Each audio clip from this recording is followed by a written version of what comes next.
Well, hello, everybody. Welcome to the Ask Me Anything. We are excited to be here.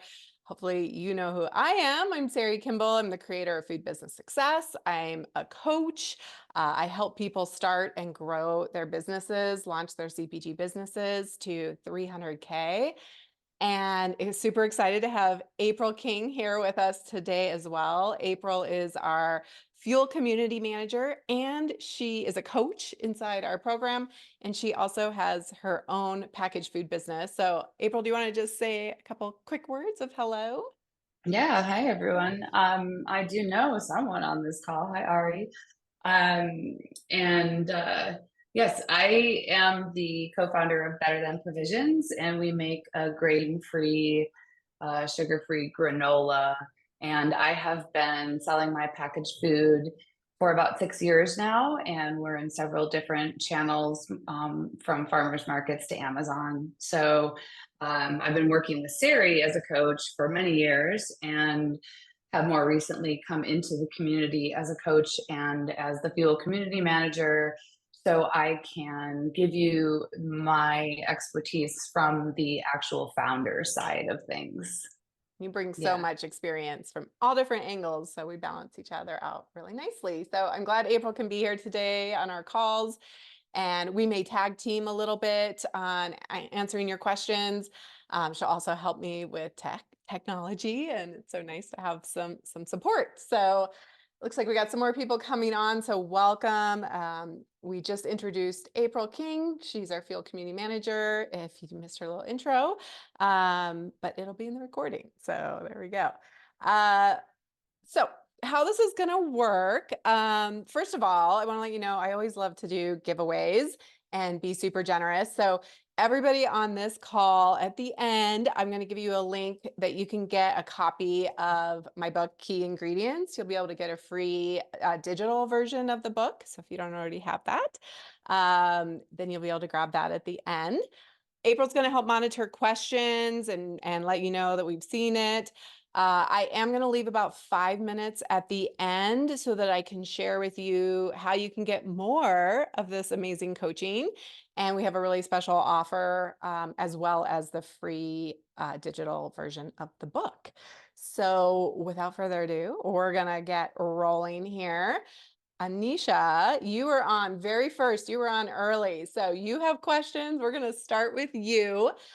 The question is, I have a snack product that I would like to sell, and it seems the fastest and easiest way to get it out is selling it at a farmer's market, as Texas allows for cottage food production. But I would like to do wholesale at some point as well. Take it, get it on the supermarket shelves. Is it better to start with farmers markets, or to go through and do the legwork for wholesale? Well, that's a great question. And this call is focused on pre-launch or people who are just in those very early stages of business.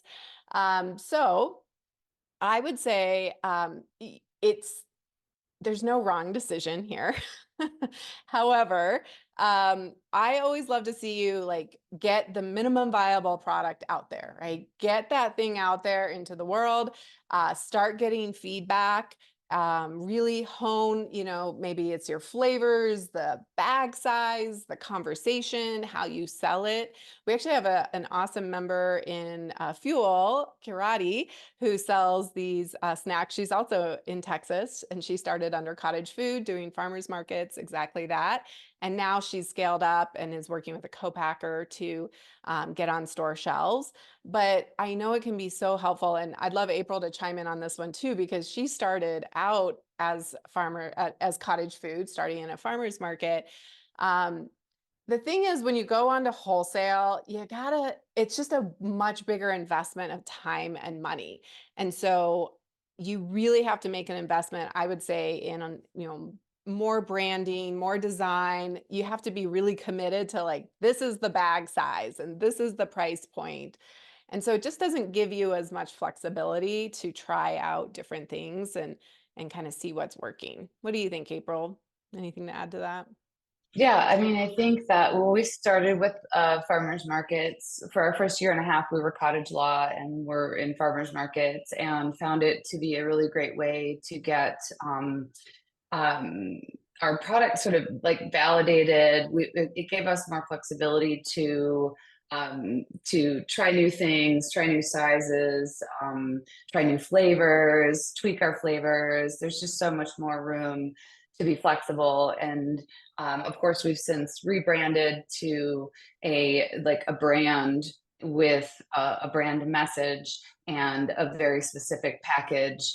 And yeah, there's more expense to that, and there's also less room for changing things without it costing a lot of money.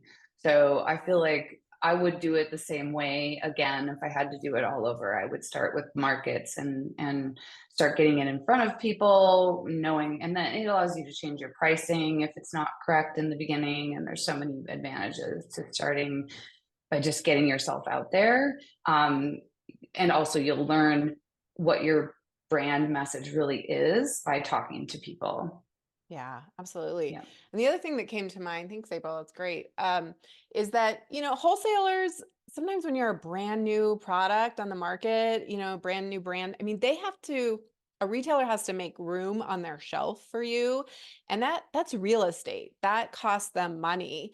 And it can be really helpful to go in with what's called a data story, to have data that says, hey, we've been at a farmer's market this past 6 months or this past year, whatever it is, and we have seen our what's called velocities. So it's a fancy word that you'll hear in retail, but velocity is like how quickly you're selling your product every time you go out. And so you can measure, like, our first couple markets, we sold X number of units. And then by the end, we were selling this many, right? And we increased our social media by this amount.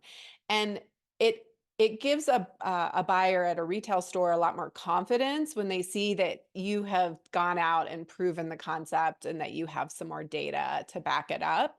And so I mean, I'm a little bit biased in that you guys probably know, I love farmers markets as a place to start. And it may not work for everybody. And, you have to think about your own time and what's available. I certainly work with a lot of clients who just started in wholesale, and there's nothing wrong with that, but it's a bigger investment of money. And it can be a tougher road when you don't have like the experience behind you in proving the concept. That's a great question to kick us off. So thank you for that. And if we have time, we'll get your second question as well. Ari, are you okay coming on camera? You were on camera earlier, because your question is short, but I probably need to ask you some follow-up stuff. So your question is how to properly address a process appeal. So tell me a Yeah, little bit more about that. yeah, sure. And if I knew that my question was going to be used in this way, I probably would have given a better conversation piece. But That's all right. We're in that's on okay. video.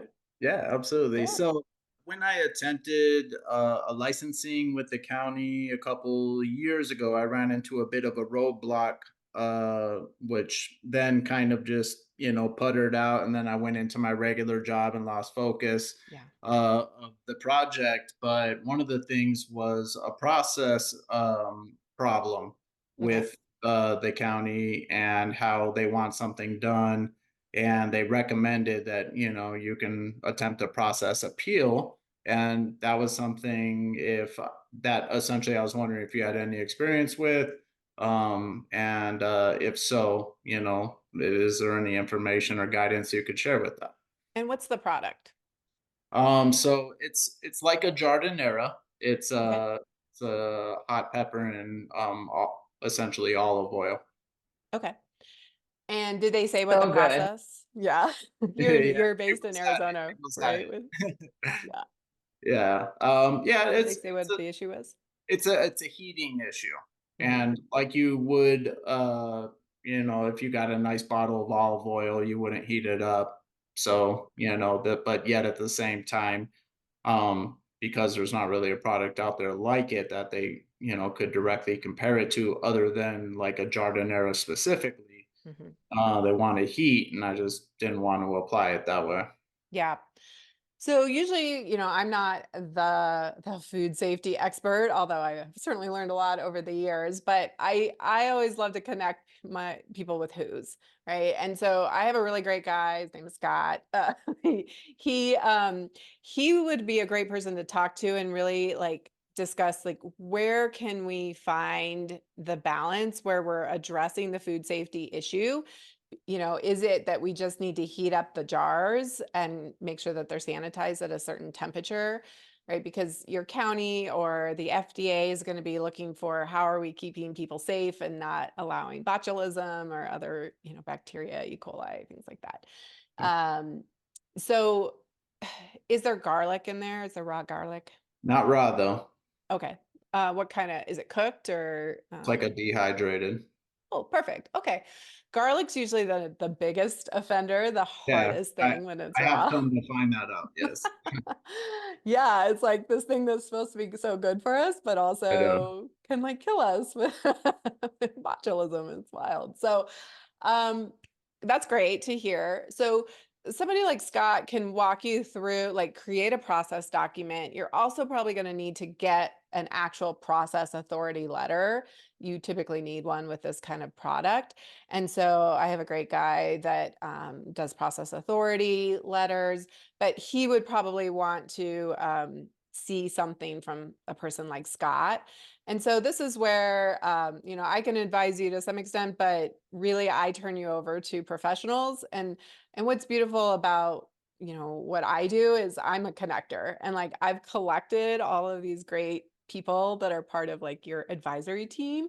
And I try to find people that are relatively inexpensive, that aren't big agencies, that are easy, if not fun to work with. Not everybody's fun, but Yeah, definitely not sometimes everyone's food fun. safety people are the funnest, but Scott's pretty good. So, Cool.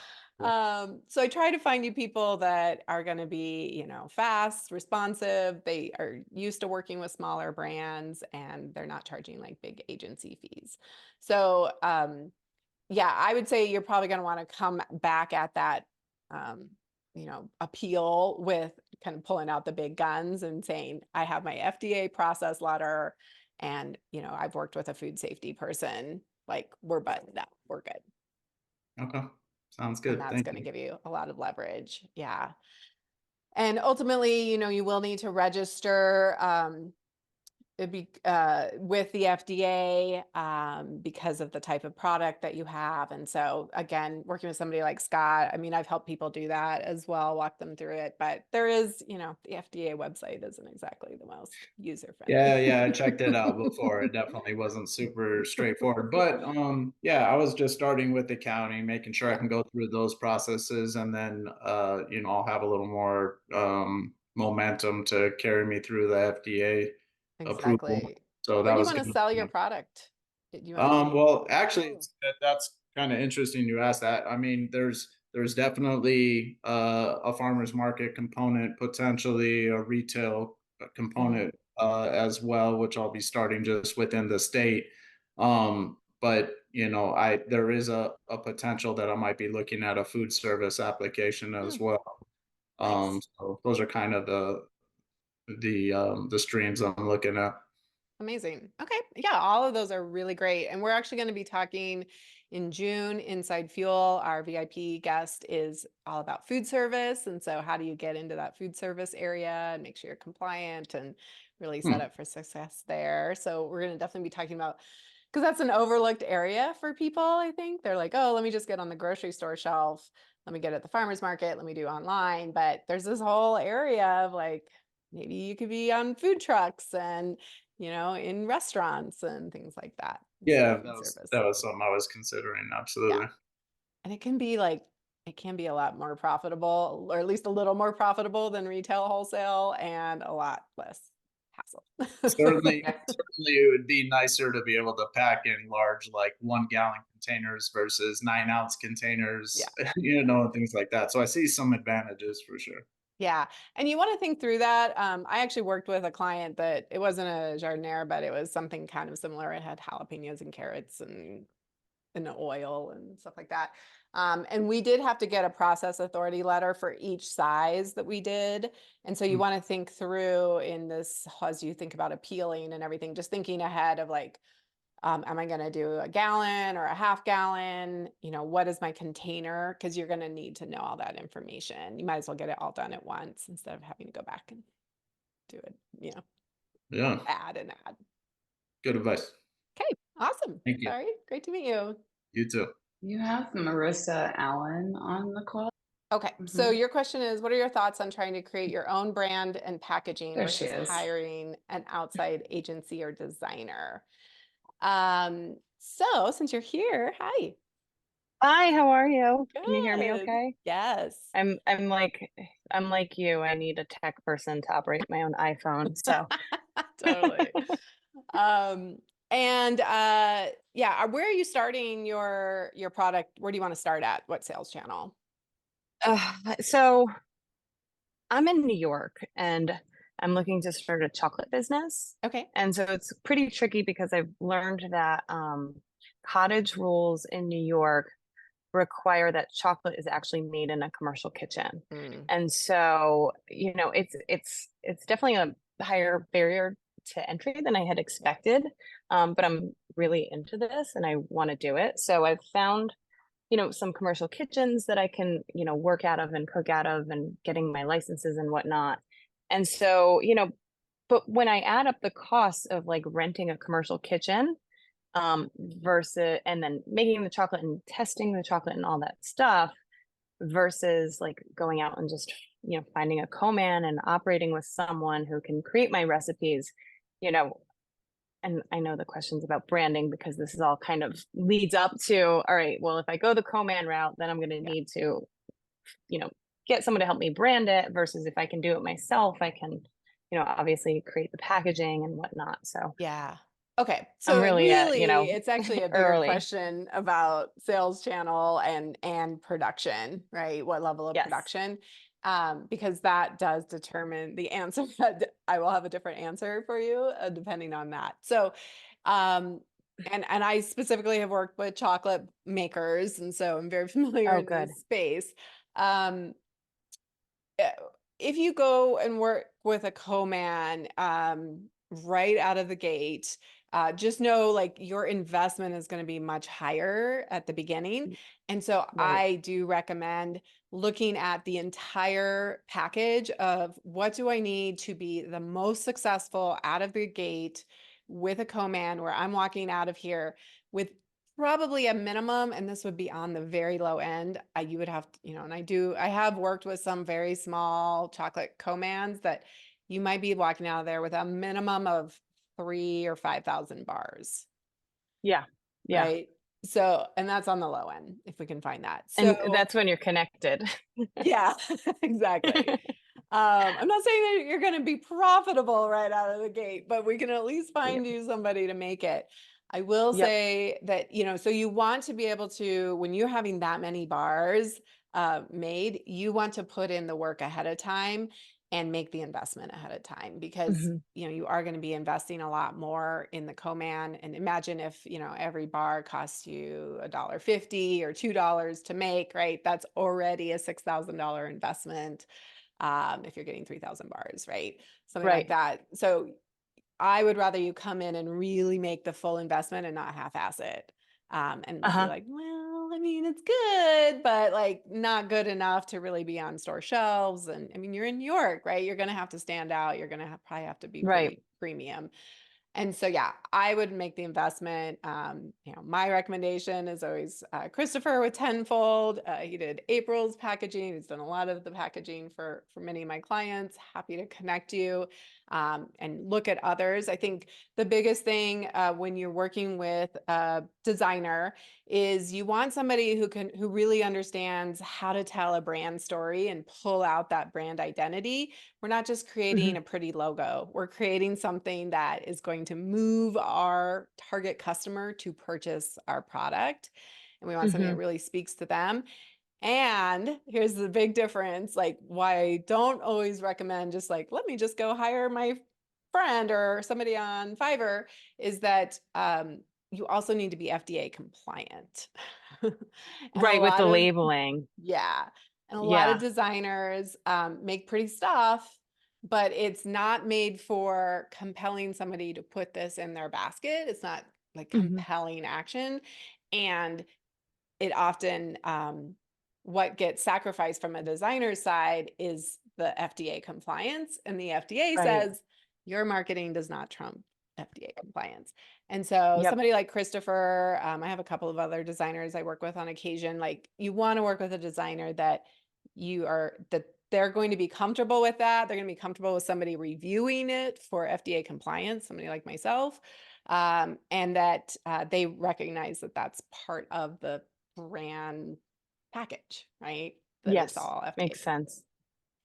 because a lot of designers can get a little snarky. Yeah. I'm actually, I mean, truthfully, I'm leaning towards renting a kitchen Yeah. and starting small and doing it myself. Okay. Well, not totally myself, obviously, but to the extent that I can legally. And Again, everybody's in a different place. Time, money, resources, right? yeah. Your own experience. But I would recommend, if you can, start out in your own kitchen, hone your recipe. I have just, I've had to consult so many people with tears when they go right out of the gate to work with a co-man, especially with a product like chocolate bars that are So so complicated. finicky and complicated.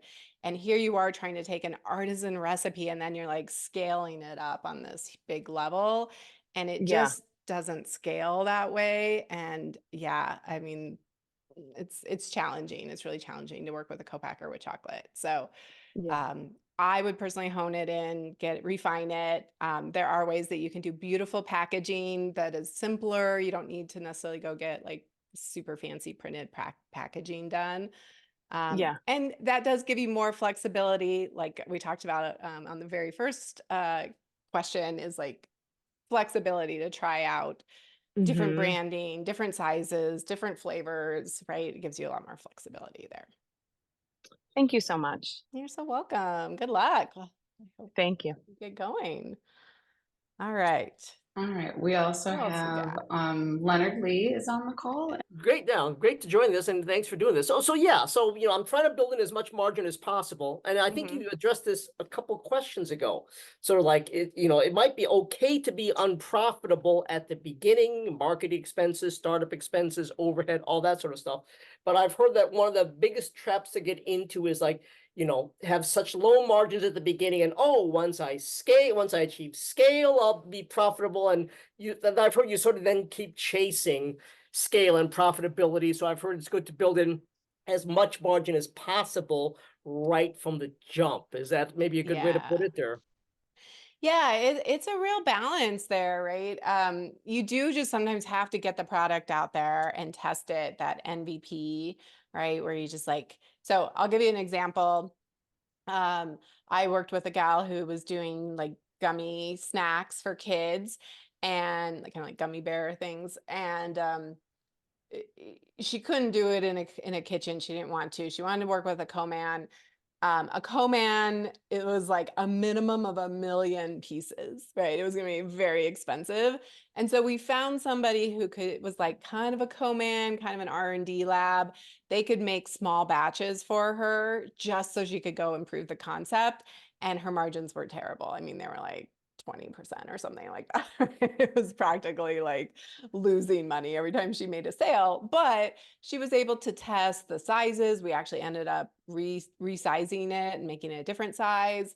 And so it also allowed her to prove the concept, to go and shop it around to people who might want to invest in it and things like that, right? So there definitely is value in, sometimes you adjust depending on the product, right? Sometimes you got to take the low margins at the beginning, but we also had what's called a path to profit. We had done the research. We knew which co-packers we could go with and like what their minimums were and what the cost was. And we knew that would get us the margins that we needed, but she just had to go prove the concept. And so, that's kind of an extreme example. I would say generally, in the offer I have for you guys today to join Fuel, you're going to get the pricing for profit workshop, the tool and everything that I offer as part of that bonus. But I have margin recommendations in there that I really think you should be at. I would say if you're starting, and it depends on the sales channel, right? Like if you're going to farmers markets, your margin is different than if you're going into retail, than if you're going on Amazon, right? If you're going into distribution. But yes, there are some margins targets that you want to be mindful of. You want to be sure, not just jump into it and be like, I'll figure it out when I get there, but like do some research and say, what do I think what's like, it may not be like it may be like I start here. It's not necessarily this giant jump, but it's like, what's the next level that I could get to? Maybe instead of buying stuff at Costco, I'm now buying through a distributor or direct from, if you need like, I don't know, almond butter or something, you're buying directly from that maker. And so you're bringing the cost down. Or when I buy packaging at 10,000 units, the price drops significantly. Or if I bought this machine, this one piece of equipment, this will speed up everything and I'll be able to bring that down. So kind of running through those scenarios, not necessarily like I start really crappy and then I'm like these amazing ones once I'm in this big wholesale, like or co-packer situation. It's like, can you build in some jumps, some stages in there? But yeah, I mean, ultimately, a 50% margin, a lot of people love to say, well, that's good, right? That's good enough. And it's like a 50% margin only gets you enough to be able to buy more product, right? You're always going to be at zero because you make something, let's say you make something, you invest $1,000 in product, you go and sell it for $2,000, but the first 1,000 went to making the first round of product, and now the extra goes to replenishing the next round. And so you're always at zero. So 50% over the long run is not going to be good enough. Does that make sense? Yeah, no, that's great. Thank you very much, Sarah. Yeah, what's your product? It's going to be a vegan honey substitute. Okay, interesting. So, something like that. Also, when you think about your investment, I really like people, and I think I did a podcast about this, is like really understand what the investment is probably going to be like up front. And every product business is going to require an investment, right? There's no just like, I somehow materialize this stuff for free and now I can go sell. Like you're always going to start out in debt to someone, yourself, maybe, probably, right? And so really understanding like what that number is ahead of time. And that's something that I'm really good at helping people understand. Like this is probably going to be an $8,000 to $10,000 investment. Are you comfortable with that? Right? Or it's going to be a $20,000 or it's going to be $1,000, right? But it's just good to know ahead of the game so that, and like know kind of, is this going to be a 3-year journey? And is that something you're comfortable with? Because I think people love to jump in with like, this will be fast money. And I'll let April comment on that, but like there's no fast money in this world. And a vegan honey product is probably going to come with a lot of education as well. So And I don't it's know, obviously April, a very niche product. And you're right, there's a lot of 10-year overnight successes exactly, in the food industry. Yeah. April, did you want to add anything to that? No, I think you nailed it there. We've done similar, maybe I will add something like where we've kind of progressed with our margins as we've grown, and that's allowed us to do more. It also helps to know what channels you want to focus on. Our margin is much larger in our direct to consumer avenues. So we're spending a lot more time there than we are, say, on our Amazon or wholesale accounts right at this point. Yeah. But I think it's also important to understand what channels you're going to be starting with and where you're headed, to know where your margins need to be to at least get started, and to be able to remake the product and have a little bit of money left over to invest in your business. Yep. Yeah. So And yeah, that was a recognize, good, the margins will be different depending on where you're selling to, right? So direct to yeah, consumer, e-commerce, things like that versus wholesale versus if you were in distribution, and having an understanding of that mixed margin too, right? Because yeah, we've adjusted your pricing a couple times, and so we have. Yeah, it's a balance of absolutely. like how, and sometimes you just cannot go up any higher, right? Of course we want great margins, but what will the public, what will your customer tolerate, right? Hmm. Where do they just draw a line where they're like, nope, that's just a Yeah. no. And Well, I've said then this before, like one of the best pieces of advice I ever got was price your product at what it's worth when you start, not what you think people will pay for it, because it's easier to adjust down than it is to go up.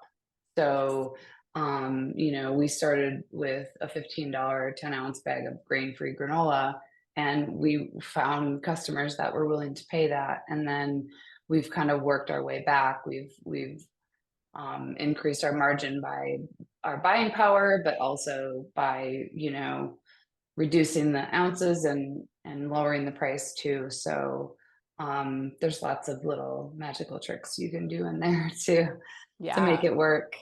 Um, and in terms of like next question, Cynthia Williamson is on the call. Oh, great.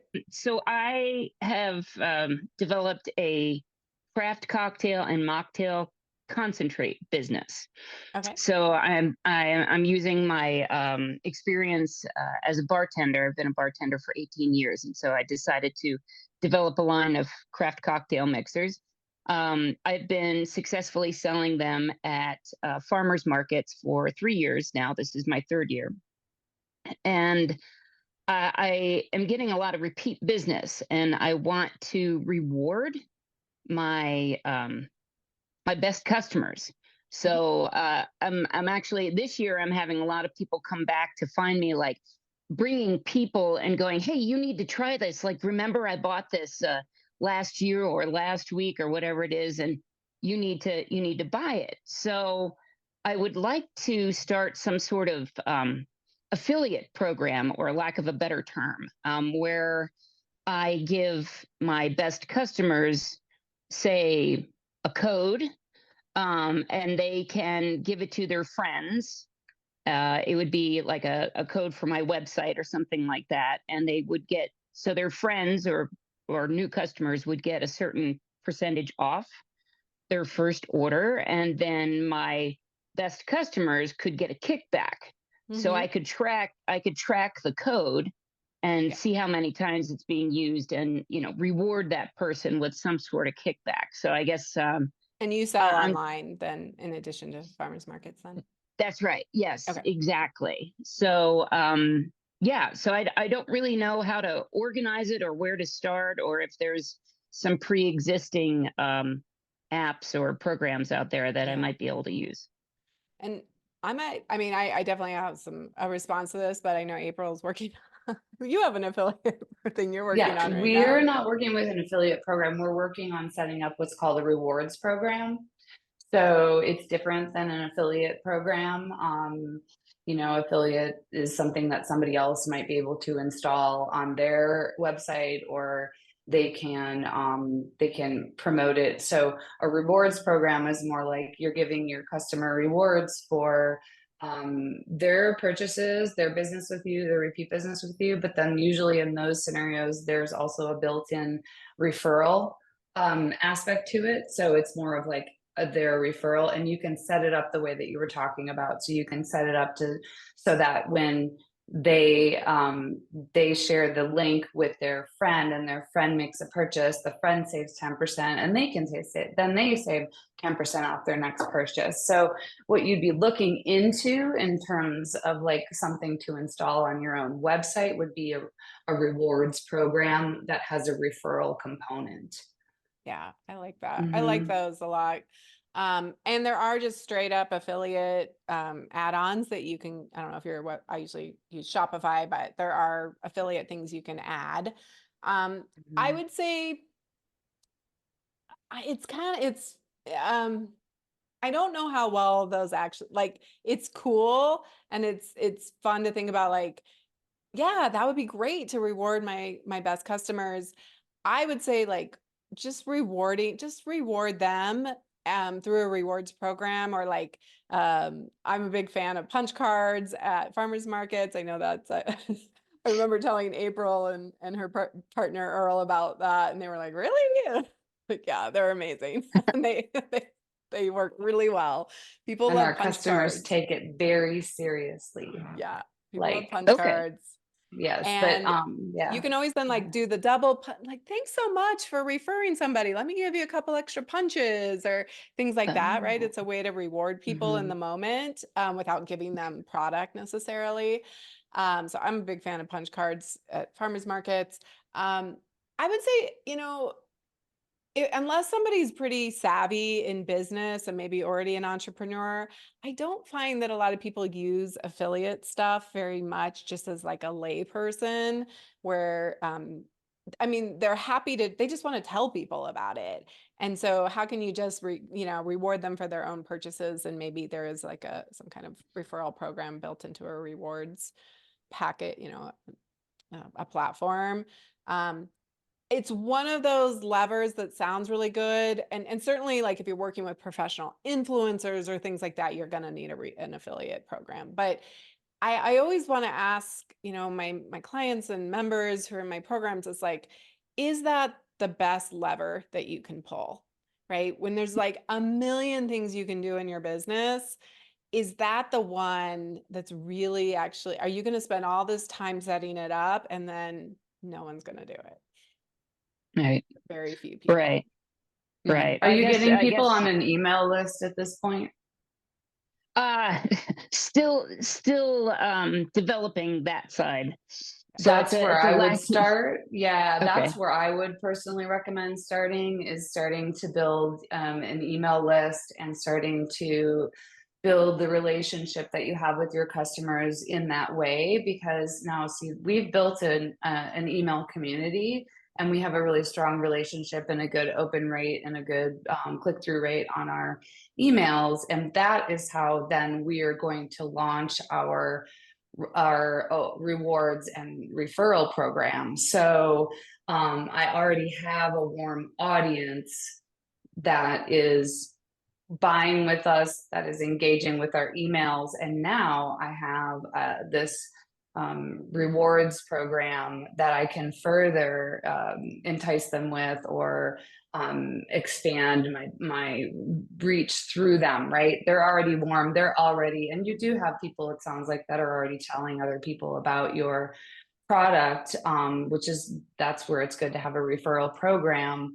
But also, like, when she's talking about pulling levers, like building your own email list and having that extra layer of relationship with your customer, so that you can engage and talk to them. So then when you do release some kind of rewards program, you have already generated the connection, and they're like, oh, this is amazing, I want the rewards for myself, and now I have this link, I can tell my friends about it and save myself whatever on my next purchase or whatnot. So Okay. yeah, I think, like, if I had to make a recommendation of like where to start, that would be it, is start collecting emails. Email. Yeah. Always. Do Okay. not That's great. ignore email. And there's nothing stopping you from recognizing your best customers and people who are referring to you and just sending them product or sending them a note, or, reaching out in an email, right? To do it more like manually for now. Those Right. programs can be expensive. They can be a heavy lift to set up. And so you just, that's where the, like, is it going to have high impact, and what's the Right. effort level? Right. And Got you it. do a million things. So, but great question. Okay. And I wanted to Great. do, Thank you. Natalia next, because she emailed in her question. I want to be sure we get to that one. And then that'll probably wrap us up for today. And I'll share with you the link so you can get a free ebook, and share with you a little bit about fuel as well. So, Natalia, let's see, your question is about their food license for farmers markets. You're selling crepes in Atlanta, and it's been difficult to determine what kind of license you need, if it's from the Department of Agriculture or the Health Department. Yes. So your question is like, yes, it's always challenging. Your options are to sell pre-packed crepes versus, sounds like reheating them and selling them probably as like ready to eat kind of thing. Yeah. So those are two very different, they're totally different licenses. And it's okay to do both, but you just have to like, I mean, you just got to pick. Do I just want to do prepackaged crepes and I can serve samples so people can try them? Or do I want to do, do I want to just do ready to eat and it's more of like a restaurant license or a catering license, food truck catering license, something like that? Or do I want to do a combo? And you'll need two different kinds of licenses. So anytime it's a prepackaged product, it's probably something, it depends on your state. Every state's a little bit different, so it's hard to say exactly for Georgia, but that's probably going to be more of like the wholesale, maybe direct to consumer, some kind of pre-packaged product versus like a ready to eat catering food truck kind of deal. Mobile cart. These are all names that might be under in your health department. So usually I like to start with my your county health department and say like, call them, see if you can get an appointment, see if you can get somebody to walk you through. The very important terminology, depending on what you want to do, if you want to do the prepackaged, is to say, these are prepackaged products that are for home consumption. So that's like the verbiage that helps to cue them in. So did you have any follow-up question or want to talk through that anymore? Yes, hi, thank you for the time. Yeah. Uh, we actually have decided to sell pre-packed crepes right now because I Okay. think it's easier the license there because I already went to the health department and the Department of Agriculture.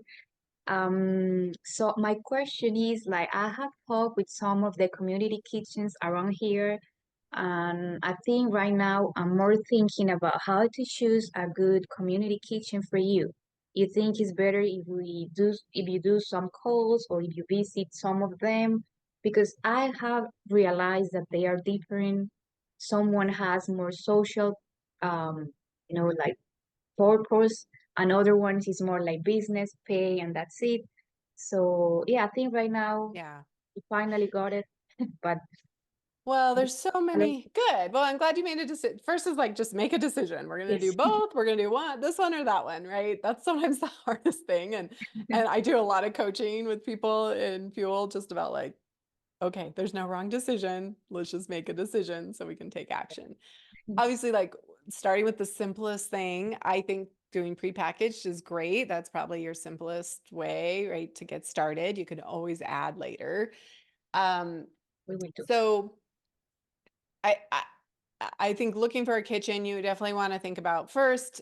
I think proximity is super important, right? You can have the most amazing kitchen that feels so fun to be at, but it's 45 minutes away and longer in traffic. Like you're going to get pretty, discouraged. It's not going to be a fun experience. So looking, I think a couple things to keep in mind: proximity, obviously price, and April actually manages a kitchen, so I'll let her also weigh in on this for just 2 minutes. But you want to look at kind of the whole package. And yes, culture, community is really important, but also, I'm not saying it's the only thing, it's not the most important thing. It would be a really nice to have, but a lot of times people are just locked into one or two options just because of proximity.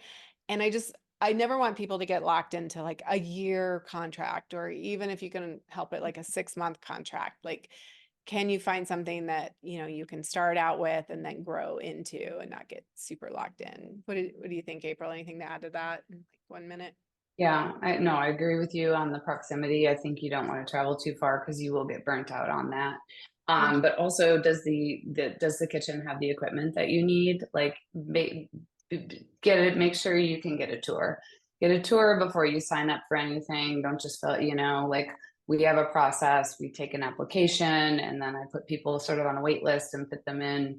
But I always bring them in for a tour first. A couple of things. It allows you to see the space and see if the space has what you need. It also allows you to meet the person responsible for the kitchen and find out how the kitchen operates and whether or not that it's going to be a good vibe for you, you know, that it's going to feel good to you. And we do month to month. You know, you're paying every month until you give a 30-day notice, but we don't have leases at our kitchen, which is really nice. So you can look for something like that where you're not expected to be there for 6 months, because you could get into it and you could change your mind about your business, or you could change your mind about the kitchen, and then you're stuck with this lease like you would be if you were leasing an apartment or something. So yeah, I think that's really important, especially when you're getting started. And if your needs are minimal, like you can think out of the box too. Like, are there other types of businesses, like a church that has a kitchen, or, you know, a restaurant that has off hours, you know, that might cost you less, or, you know, you might have it to yourself. You took the words out of my mouth. I love it. April, we're on track here. That was the last thing I was going to say, is like, I've had people work out of breweries, out of coffee shops, out of churches, schools, like anywhere that has a commercial kitchen is an option. They just need to have the right equipment that you need, and they probably need to have a little storage. But you can get creative depending on what you need too. So Yeah. great Thank you question. so much. It Oh my helped me a gosh. lot. All right, we've given you a really great taste of what it's like to get coaching, what it's like to work with me and April, and to get involved inside a community that's really going to support you in your goals and help you get the questions answered that you need right now, so that you can take the next step, because then you're going to have a new question, and then a new question, and a new question. It never ends. I promise you.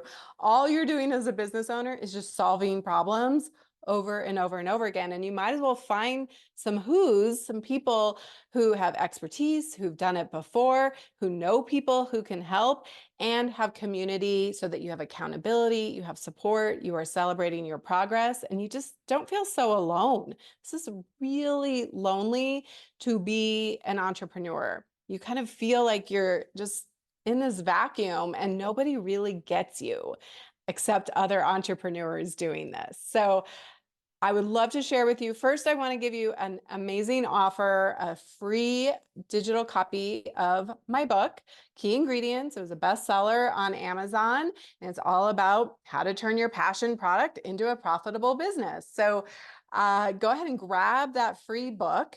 You go to foodbizsuccess.com/AMA-book, and you can get the digital copy for free, or I will send you a signed copy for $5. So that's pretty cool. And then I want to share with you very quickly about what it's like to be inside Fuel. Fuel is my community membership. It's part of my overall program in Food Business Success. And it is open for a limited time here in this month of May. It will open on occasion. It's not open all the time, but depending on when you're watching this and here on YouTube, go and check it out. I'll give you the link here at the end. If it's open, then you can get registered, or you can get on the wait list so you know when it opens next. So these are members inside of our group. And let me share with you what you get inside Fuel. So it's group coaching calls that are 2 times a month. So twice a month. I always get on a call at least once. And then April gets on a call. We also have Danny Walsh, who is founder of Peak State Coffee, who also rotates in. He is on a little bit of hiatus over the summer for farmers markets, but he'll be back soon. And April's also our Fuel community manager. So she's making sure your questions are getting answered and you're feeling really supported. There's something called a power hour. This is like a study hall meets like office hours, and you can have a 5-minute lightning round Q&A with me, as well as just getting work done, really focusing on your business. Again, just not being so alone, using the energy of the group to get stuff done. There's a 24/7 community feed that you can ask your questions, and it's a really engaged group. People are really active in this membership. They're asking questions, they're answering questions that they know of. They are supporting each other, celebrating each other. We do a lot of support. We do a lot of celebrating our wins. We do discipline challenges, because being an entrepreneur is so much more than just getting some work done. It's about becoming a different version of yourself. It's about becoming a CEO in your business. And so community is the way to get that done. There's also a bonus resource library that has some of my most popular workshops, especially the Create More Time Bootcamp is all about how do you actually make time to get this business done in between all of the other things that you're doing. So giving a little bit of time to learn some strategies in this boot camp will give you more time to get the business done, to get it started, to help it grow. When you become a VIP, there's an expert call every month where you get to have an intimate conversation, ask this person questions. We have some great ones coming up this summer.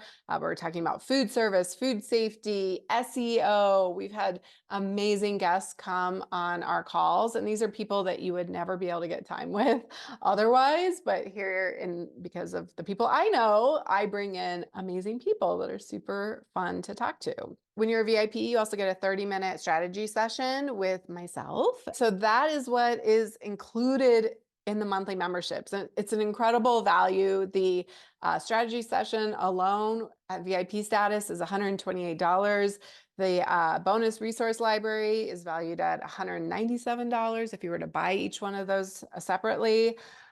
So it's a really valuable membership that I price really low because I know you guys are starting out and you just need to get going. You don't have a ton of money to be investing in big agencies, big consultants. And so we use the power of the group to really help you make progress, help you get momentum and feel more confident that you're doing it right. So I want to just quickly show you more visually what you get at each membership level. There's 3 different levels that you can join us in Fuel. So there's just the recurring monthly membership. It's the most flexible. You can cancel it anytime. You get the 2 group coaching calls, the power hour, and the community feed. So those are all available to you at the monthly rate. At month 6, you become a VIP. So on month 6, that's when you get VIP status. You'll get a 30-minute call with me. You get the Meet the Expert call, the bonus library. For the 3-month membership, you also get everything. You get a little bit of a price savings, and then you also get the bonus library. VIP status comes on month 6 as well. And then if you're just like, I'm in, I want to be a VIP now. I want to have that call. I want the strategy session with Sari right now. We have a 6-month option. So you sign up for 6 months and you get all of the things all at once. So you become a VIP right away. This is the only way that you can get this is that every 6 months, every time your membership renews, you get a new 30-minute strategy session with me. So you'll get it once every 6 months, which is pretty incredible. And the price for this, for the monthly is $67. And it's just a recurring. You can cancel it anytime. You have complete control over your membership. The 3-month membership is $186. It breaks down to $62 a month. So you get a little bit of a savings, save $5. So overall, it saves you $15. And then, the most valuable one, the best value, the best price is the $342 for the 6-month membership. It breaks down to $57 a month. You save $60. Plus, you're getting that $128 call and you get all the VIP stuff right away. I do also have a Ask Me Anything special that's happening right now.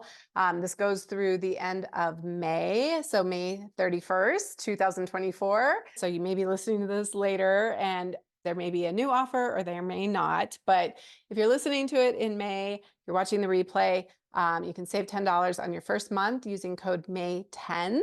And the place to go and get signed up is foodbizsuccess.com/fuel. That's what I have for you. Thank you so much for hanging in there with me as I share with you what Fuel membership is about. Just like as you're going to sample your products for people, you always want to make an offer of how people can work with you.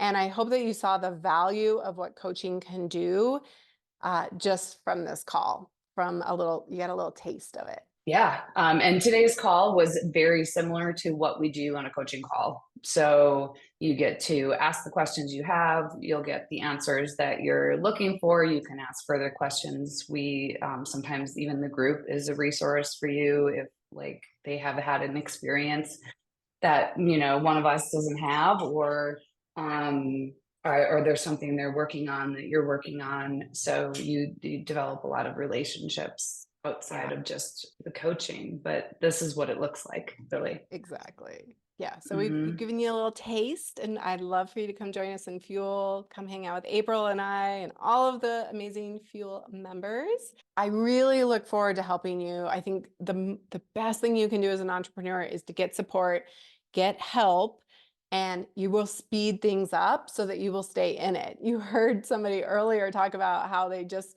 kind of died on the vine because they got a no, versus like, let's solve that problem so that you can keep going and you don't just put this on the back burner again, right? I am all about get into action, get momentum, make progress, and you do that by accessing who's experts like myself, like April, and the community aspect. So I hope I get to see you in Fuel, and let's get your business launched. Let's scale it. Let's grow it to 100K, and then let's take it to 300K together.